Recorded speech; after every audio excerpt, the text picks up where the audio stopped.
Here is our host, Tian. Hello and welcome to World Insight. I'm Tian from Beijing. We start today's program with the Xinjiang Cotton. The accusation of the so-called forced labor in China's Xinjiang Uyghur Autonomous Region and the boycott against the region's cotton by the Better Cotton Initiative, or BCI, which claims itself to be a not-for-profit organization and also claims the largest cotton sustainability program, though many argue against both of these claims.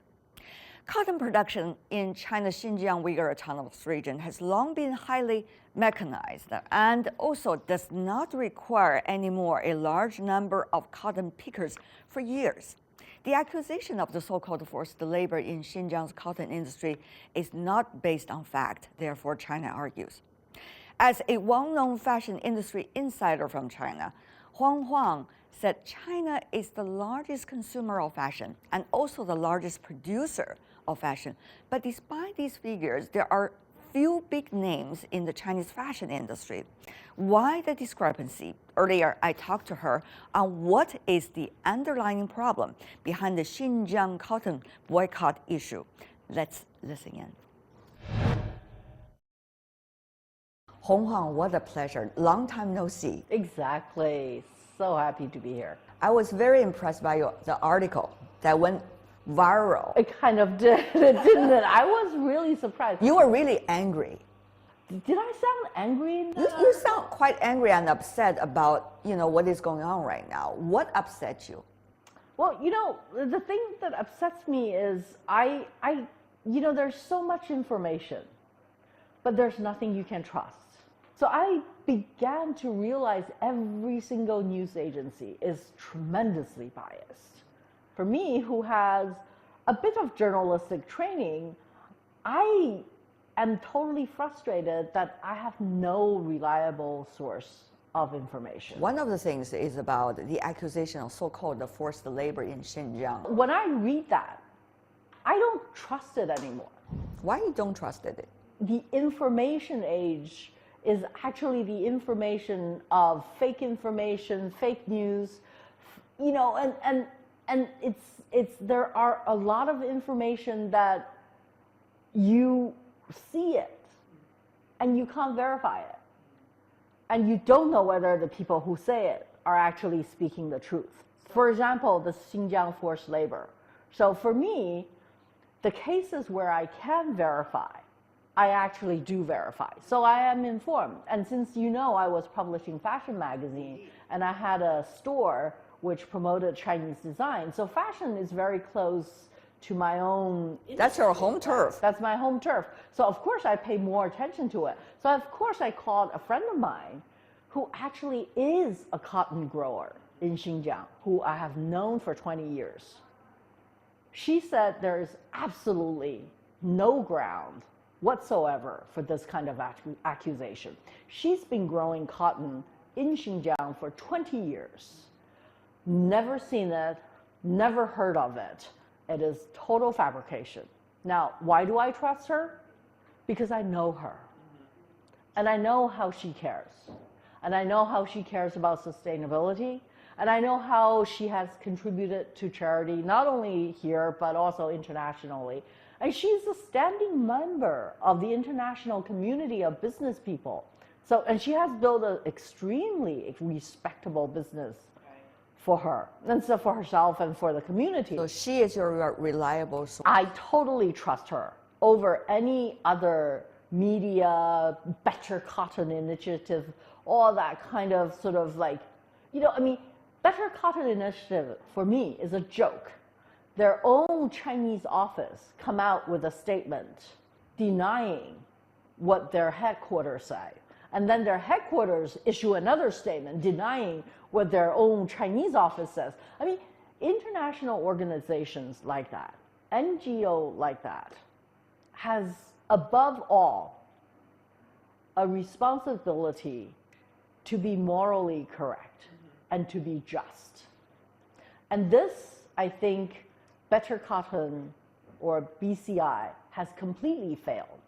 And in my mind, BCI operates like a mafia, because I have another friend who is a Chinese fashion brand, And because their brand, they're seriously a brand rather than just a garment producer. They don't do any OEM.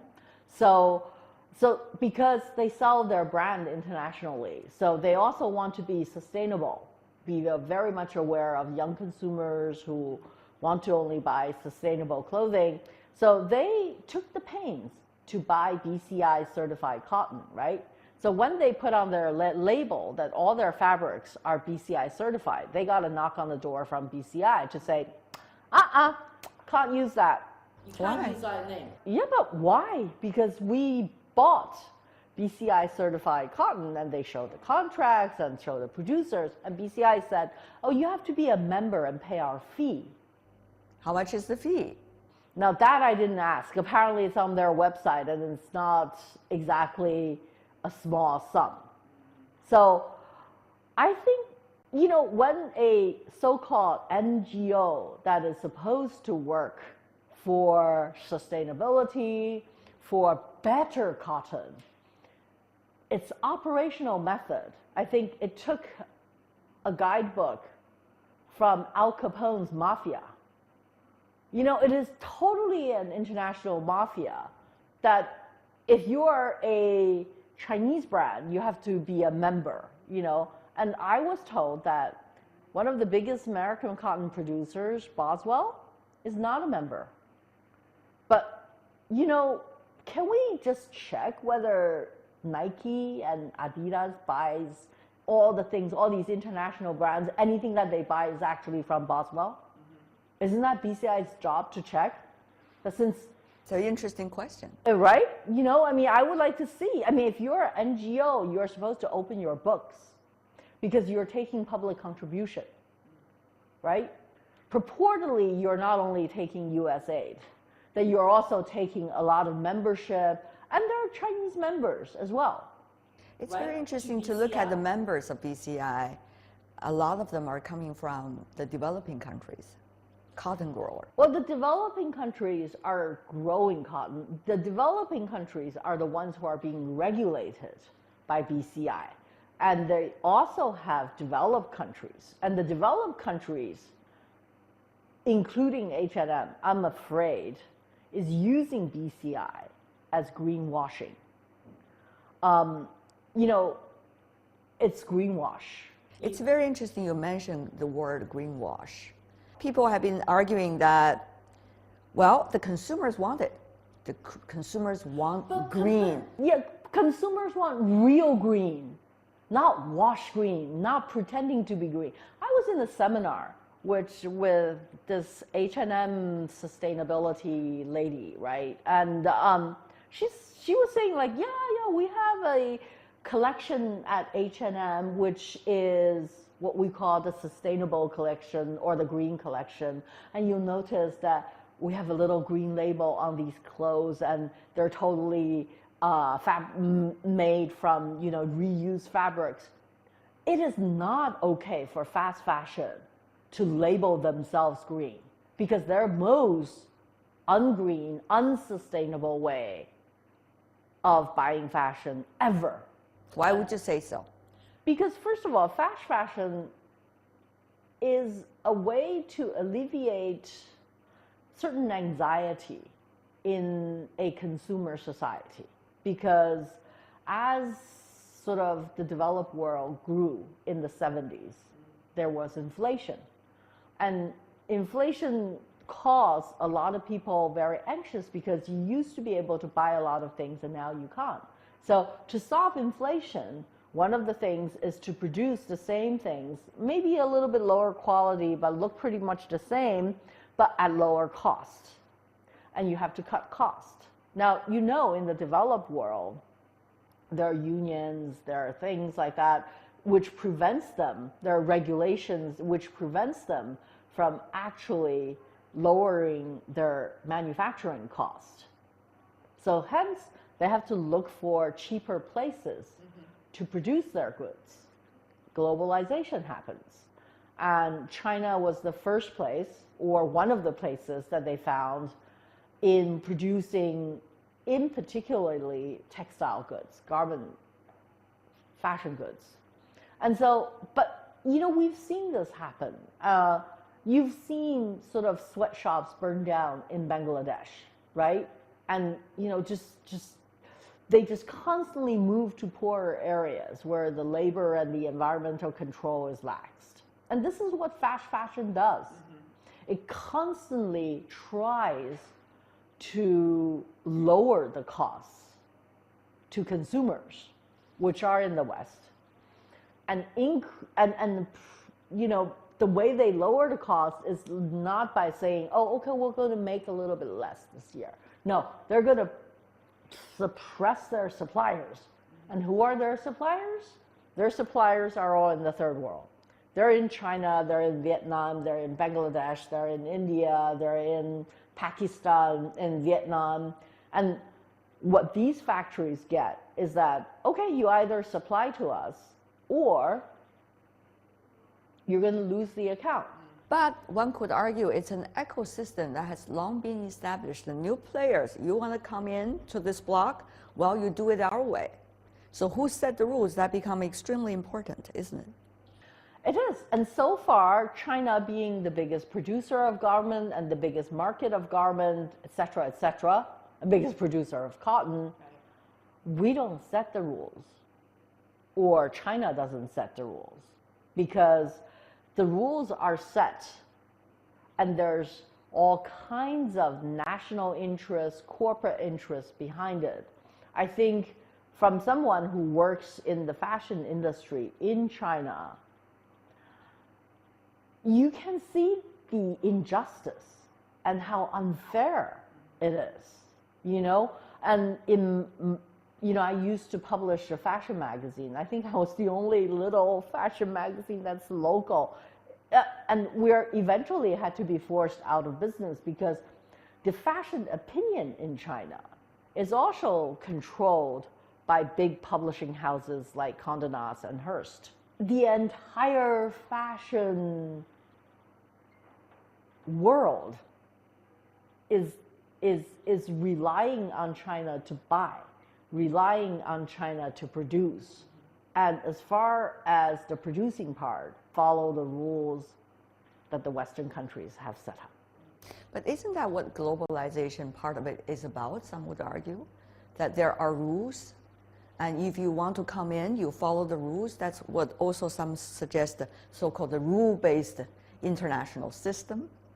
I agree. China, at the very beginning of your reform and opening up, and China joined the WTO, the World Trade Organization, you promised to follow the rules, and here are the rules. The rules are not set by you.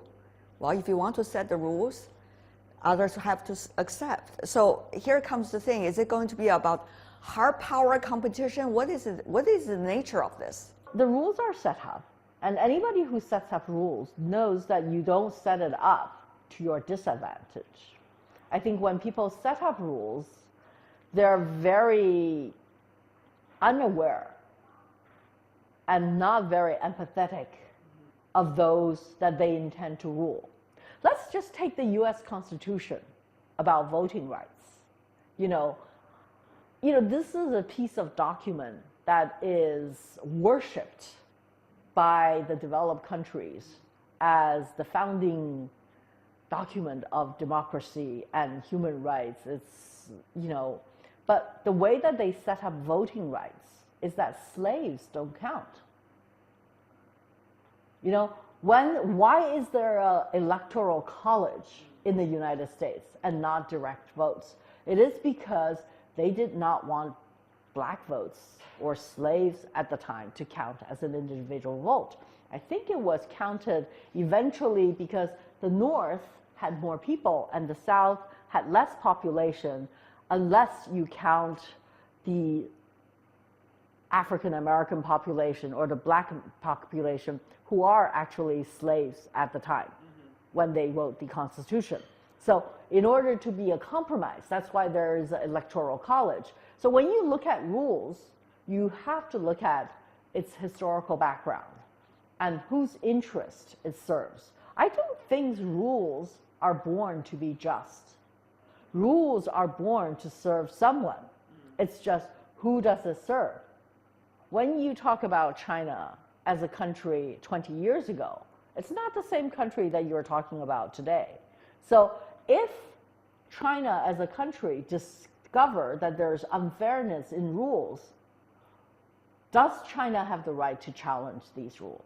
I think that's what we're talking about. I mean, rules are made by people who actually want these rules to serve their interests. And every single country or power or corporation will do that. You know, I don't believe that people will be naturally altruistic. Nobody sets up rules to eliminate their self-interest. China has championed free trade and globalization while relentlessly pursuing reform and opening up. But many nations find existing international trade rules have run their course in a fast-changing world. So the big question is, what trade rules could work for everyone in a world reeling from an economy-wrecking pandemic and worsening polarization? What does sustainable growth mean for these tough times? And in China's case, how can it hurdle challenges similar to Xinjiang Cotton in the future? Celebrity author and publisher Huang Hung with the answers. Is this Huang Hung talking? I really wondered, who went to the United States to study as a teenager, who came back to China and embraced the reform and opening up, working for foreign companies, and later become a private entrepreneur. She functions in international fashion business as one of the key figures from China. People listen to her because people believe, she subscribed to the Western lifestyle and, way of thinking. But now the Huang Hung that I'm talking to is totally different. But the thing is, I've always been like this. It's just like people want to see what they want to see. They're just like, they want to see that side of me that is American, that is Westernized, that is international, which is fine. I am American. I've lived in the United States. I was educated in the United States. But altogether, it doesn't mean that I'm not a professional. In any fashion profession, what you want to do is discover new things from a country. And fashion is always related to brand and culture. And the strongest connection a brand can make with a consumer is emotional. And emotional is cultural. It is very cultural specific. So for me, it has always been a dream to see a group of Chinese designers that come out of Chinese culture, but can translate Chinese culture into an international language for the world to enjoy. And this has always been my dream and has always been my work to try to cultivate that instead of just trying to sell goods. Because how are they doing though? Well, because the way Chinese textile industry is, and because of, so-called international organizations like BCI, they're not doing well because, like what I explained before, if you're a small, struggling Chinese designer, it's very hard to find a manufacturer because all of Chinese manufacturing is geared towards producing for companies like international brands, fast fashion brands. So it's very difficult for them to find a manufacturer who can produce for them at a reasonable cost. So usually when I had the Chinese concept store for Chinese fashion designers, you would very often come in and find Chinese consumers saying, oh my God, why are Chinese designers so expensive?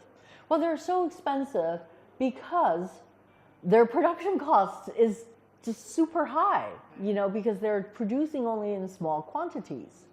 So that's number one. Number two is that fashion, like any other business, a branding business, it's a business where it requires a lot of money. You need a huge amount of cash to market. And Chinese marketing cost is not low. So especially these Western fashion magazines in China charge quite a huge amount for advertising in these magazines, which is formidable for local Chinese companies who are cash-oriented and who actually does not have a relationship with the headquarters of publishing houses. But it's very easy to imagine that, a Western company such as, Index, like who controls Zara, would have a very amiable relationship with Condé Nast in some regard, department stores. Like if you watch the documentary like September Issue, you'll realize that department stores like Neiman Marcus have a very close relationship with the publishing magazines and so on and so forth. So that kind of relation that doesn't exist between Chinese department stores and producers and these fashion publications, which in effect controls Chinese fashion media. Are you suggesting that China should start on its own a totally different system in which the synergy, as you just suggested, could exist, a different standard, a different way of looking at things, a different partners, a totally different system in which, the Chinese brands could be very much respected, but it could be different from the rest of the world? Is that what you're trying to suggest? What is the takeaway, you think, in other words, Huang Hung, from the latest incident like this about Xinjiang Cotton? I think the takeaway is in China as a major player in the fashion business has to be a brand producer rather than a garment producer. So you have to produce something that represents Chinese culture, that can be sold internationally, that can somehow promote Chinese culture and the Chinese way of life internationally. This is soft power, and this is what needs to be done. And there are a lot of people who are capable of doing it, except it's just not there yet.